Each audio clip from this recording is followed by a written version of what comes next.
on se retrouve pour que je vous fasse mon fameux book haul mensuel. Donc voilà, ne faites pas attention à ma tête, je viens de sortir de partiel. Donc voilà, j'ai probablement une tête de fatiguée. En plus, je sors d'un stage de 2 semaines. Donc stage de 2 semaines, plus partiel, et dans quelques semaines le concours, ça donne cette tête. C'est pour ça que je suis aussi beaucoup moins active sur Instagram. Après, je vous réponds toujours en MP, je suis toujours là, c'est juste que je ne poste pas parce que je n'ai pas le temps de poster. Et du coup, forcément, je suis beaucoup moins active également en stories et sur YouTube. Je suis fortement aussi moins active. J'essaie de vous poster quand même des vidéos, mais le rythme, voilà, c'est vraiment quand j'ai le temps, je tourne, j'ai le temps, je monte et je vous poste la vidéo, mais c'est seulement si j'ai du temps. Et le temps me manque fortement ces jours-ci. Bon bref, trêve de blabla, on va commencer ce book haul. Alors, je vais vous présenter tout d'abord un joyeux non-anniversaire de Liz Braswell, publié aux éditions Hachette Heroes. Donc c'est le Twisted Tale d'Alice au Pays des Merveilles, et comme vous voyez, c'est ma lecture en cours. J'avance vraiment comme un escargot, pas parce que ce livre ne me plaît pas, mais parce que, comme je vous l'ai dit précédemment, le temps me manque en ce moment, donc je ne peux pas lire comme je le voudrais et à la vitesse à laquelle je le voudrais. Donc c'est bien dommage. Mais voilà, vous n'êtes pas sans savoir que ce Twisted Tale est sorti, et donc comme je vous l'ai dit, c'est sur Alice au Pays des Merveilles, et le prochain Twisted Tale qui sera sur Hercule sortira en juin, il me semble, et il me fait aussi beaucoup envie. Donc on retrouve Alice qui a 18 ans, qui vit sa vie de jeune anglaise, il me semble qu'elle est en Angleterre si je dis pas de bêtises. Le Pays des Merveilles, elle ne se rappelle pas y avoir été, elle a de très vagues souvenirs comme si c'était un rêve étrange qu'elle avait fait, mais sans plus. Et on va dire que le Pays des Merveilles la rattrape vite fait et qu'elle va être un petit peu obligée d'y aller pour sauver le Pays des Merveilles. Donc voilà, j'en suis pas très loin encore dans l'histoire. Donc voilà, juste pour vous dire que l'autrice c'est Liz Braswell, celle qui a écrit, il me semble, celui sur Aladdin et celui sur La Belle et la Bête. Je vous avais fait une vidéo revue de ces Twisted Tales que je vous laisserai dans le petit i, et du coup je suis trop contente de pouvoir encore lire les Twisted Tales. J'aime vraiment beaucoup cette collection, j'aime beaucoup l'écriture de Liz Braswell, je trouve qu'elle a une très très belle écriture qui est assez recherchée, il y a des mots de vocabulaire assez précis, c'est un beau petit bébé, je vais m'empresser de continuer de le lire. Ensuite je vous présente Lux, le tome 1 de Jennifer L. Arment Trout. Vous avez sûrement vu dans mes autres book hauls que j'ai le premier tome de Covenant dans ma palle, et les 2 premiers tomes de Dark Elements de la même autrice dans ma palle, et je n'ai toujours pas commencé à lire du Jennifer L. Arment Trout, mais d'ailleurs je sais jamais si on dit L. Arment Trout ou L. Arment Trout, mais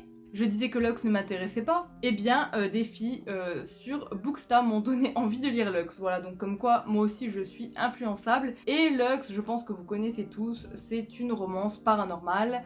Je n'en sais pas beaucoup plus que ça, mais c'est du Jennifer L. Arment Trout. J'ai trop envie de découvrir cette autrice. Je ne sais pas par quelle saga commencer, aidez-moi parce que elles me font toutes envie en fait. Donc je suis un petit peu le cul entre 2 chaises, même entre 3 chaises du coup, et je n'ai pas de temps. Mais j'ai très envie de découvrir cette autrice, et j'ai très envie de découvrir ses histoires, et j'en ai marre, je veux lire du Jennifer L. Arment Trout. Alors il faut vraiment que je trouve du temps pour lire ses romans parce que ça me fait très envie. J'ai aussi acquis Les Brumes de Cendre Lune, le premier tome de Georgia Caldera, publié chez J'ai lu. Lux c'est aussi publié chez J'ai lu, donc là j'ai un petit peu ma petite palle de J'ai lu. Et Kimi elle en a parlé, donc Kimi de Kimi Collection, et ça m'a donné terriblement envie. Les couvertures sont magnifiques, et il y a aussi de nombreuses filles sur Booksta qui m'ont donné hyper envie de lire cette saga, donc si je dis pas de bêtises, c'est une trilogie. En plus, c'est pas très long, ça fait moins de 400 pages, donc j'étais choquée quand je l'ai reçu, je me suis dit « Ah !» En plus, il est pas très long. On est ici dans une histoire de mythologie d'après ce que j'en ai entendu parler, donc des dieux, etc. Et on va suivre une jeune héroïne qui aimerait se venger des dieux. Donc voilà, j'aime beaucoup la mythologie grecque, cette histoire me donne terriblement envie, vous pouvez pas savoir à quel point. Ensuite, je vous présente Winx, donc c'est le roman de la série Winx qui est sorti sur Netflix. Donc ça s'intitule Destin, la saga Winx de Ava Corrigan, avec la magnifique pastille Netflix en bas. Je l'ai pris parce que tout simplement j'adore les Winx, et à l'époque je savais pas encore comment allait être la saga, mais je voulais le roman de la saga tout simplement. Et d'après ce que j'ai compris en fait, c'est exactement la même chose que la série Wings, donc je suis un petit peu dégoûtée en soi.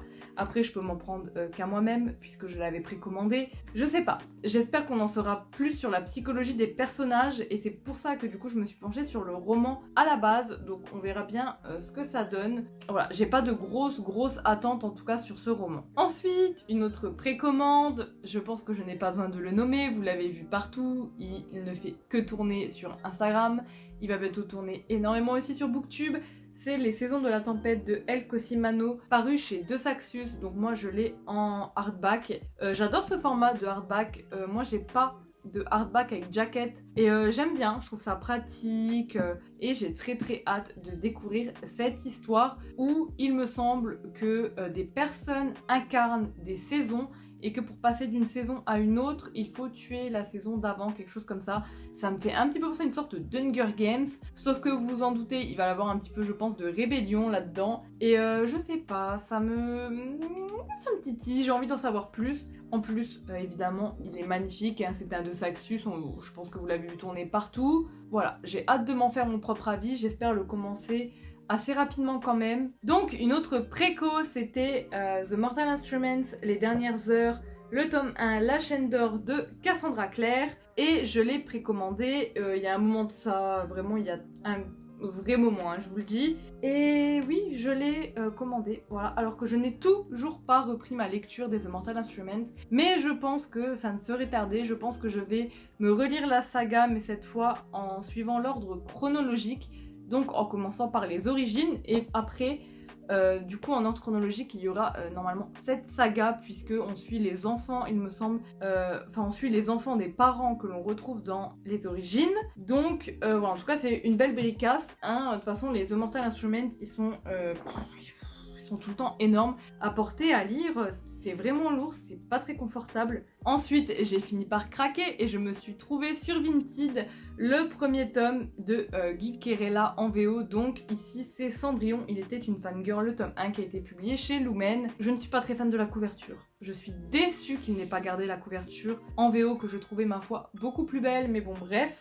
Réécriture de conte de Cendrillon. Évidemment, au début, c'est une réécriture de conte, je vous avoue, qui ne m'attirait pas tellement parce qu'on va quand même parler de geek, de pop culture et je me suis dit avec les contes Cendrillon et je sais pas, au final il m'a quand même donné envie parce que vous savez tout simplement que j'adore les réécritures de contes et j'ai fini par craquer et je me suis dit, en fait je l'ai trouvé pas cher et je me suis dit au final vas-y tente-le, il est pas cher, c'est une réécriture de contes, on verra bien et au final il me donne quand même pas mal envie, donc voilà, je suis quand même plutôt contente au final parce que mine de rien il me fait quand même pas mal envie. Donc non, mais je suis quand même contente, voilà. Donc j'aurais plus qu'à le lire, en tout cas il y a de très bons avis, donc voilà, je n'ai plus qu'à le lire. Et ensuite un autre roman de chez Lumen, c'est L'envol du phénix de Niki Popretto, donc le premier tome qui s'intitule Sœur de sang, donc chez Lumen. Et là franchement c'est une brique, franchement ça m'a fait très peur, il est énorme. Alors pourquoi j'ai craqué je l'ai vu passer sur plusieurs chaînes Booktube et il m'a donné super envie. En fait, en lisant Keleana, notamment le tome 3, je pense que vous voyez un petit peu le rapprochement que je fais, mais il y a des phénix, et j'avais envie de lire une saga avec des phénix. Ça me parle, et des phénix, donc je pense que ça va être des jeunes filles qui vont vouloir devenir peut-être dresseuses de phénix ou quelque chose comme ça, et ça me donne quand même pas mal envie. Après, je vous avoue qu'il me fait très peur, parce que quand même, c'est une belle bricasse. J'ai vu des avis assez mitigés, j'ai l'impression que c'est soit on n'aime pas. En tout cas, j'ai très hâte de pouvoir le commencer également. Là, vraiment, tous les romans que je vous présente, ils me font très envie, donc ça va être très dur de devoir faire un choix à chaque nouvelle lecture. Et on va terminer avec les romans avant de passer au manga. Donc j'ai trouvé également sur Vinted un Morgane Moncomble, donc c'est Falling Again de Morgane Moncomble, publié dans la collection New Romance de chez Hugo Roman. Alors, je vais retenter du Morgane Moncomble. Vous savez, je vous l'ai dit dans d'autres vidéos, que Viens on s'aime, ça va pas trop fait avec moi. C'est pas que j'ai pas aimé, c'est qu'il y a des choses durant ma lecture qui m'ont dérangée et j'ai pas réussi en fait à passer au-dessus.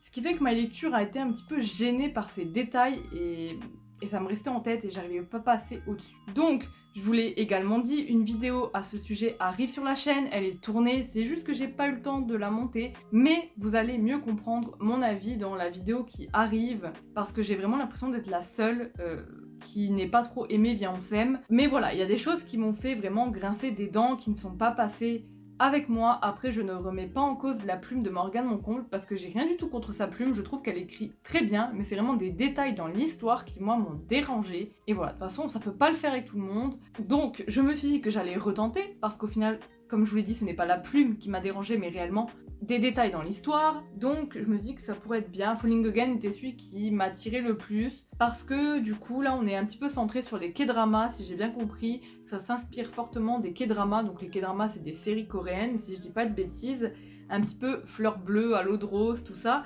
Et du coup ça m'intrigue et j'ai hâte de voir en fait ça en roman. Enfin, je sais pas, ça m'a intriguée, ça m'a parlé. On verra bien, écoutez, j'espère que il y aura pas trop de choses qui vont me déranger dans ce roman. Je vous avoue, du coup, j'ai un petit peu des a priori, mais on verra bien. Franchement, on verra bien, je lui laisserai sa chance et on verra. Ensuite, on va passer au manga. Donc, en manga, je vais d'abord vous présenter les suites et je vais pas trop m'y attarder vu que c'est des suites. Je me suis pris le tome 4 du manga Cold Game. Vous le savez, vous me connaissez, je ne vous citerai pas les noms des mangaka parce que je suis nulle et je vais pas écorcher leur nom et leur prénom, ça ne sert à rien. Donc Cold Game, le tome 4 qui est publié chez Kazé, oui c'est ça. Vous savez que j'aime énormément ce petit jocho aux allures médiévales, il se passe quand même des choses. Enfin, en tout cas c'est un tome que j'ai beaucoup aimé. Alors c'est un jocho, mais faut vous attendre à ce qu'il y ait des morts, d'être coupés, je vous préviens, on n'est pas dans le petit jocho vraiment mignon. On est vraiment dans le jocho un petit peu, voilà, il y a quand même de l'action, c'est, voilà, donc franchement c'est pour ça que j'aime beaucoup. Ensuite, les carnets de l'apothicaire, le tome 2 publié chez Kiun, j'ai lu le tome 1, j'aime beaucoup, donc ici c'est le tome 2, je continue. Et j'ai craqué puisque je me suis pris la saga entière des créatures fantastiques publiées aux éditions Kumiku, donc le tome 1, le tome 2, le tome 3, le tome 4... et le tome 5. Donc pour vous faire un rapide résumé, il me semble que la magie commence à disparaître dans ce monde et du coup la science prend vraiment le pas et on va suivre une jeune fille qui s'entraîne, il me semble, pour devenir vétérinaire et sauver du coup les créatures fantastiques qui du coup risquent de disparaître. Donc voilà, ça m'intrigue, on me dit magie, on me dit science, on me dit créatures fantastiques. Donc je me suis pris toute la saga vu que c'est une saga terminée en 5 tomes. Et comme ça, je pourrais me faire mon avis. Donc voilà. Donc c'en est tout pour cette vidéo. J'espère qu'elle vous aura plu. Si c'est le cas, n'hésitez pas à mettre un petit pouce. N'hésitez pas non plus à vous abonner à la chaîne. Et moi, je vous fais de gros bisous. Je vous souhaite de belles lectures. Et je vous dis à plus dans une prochaine vidéo. Bye!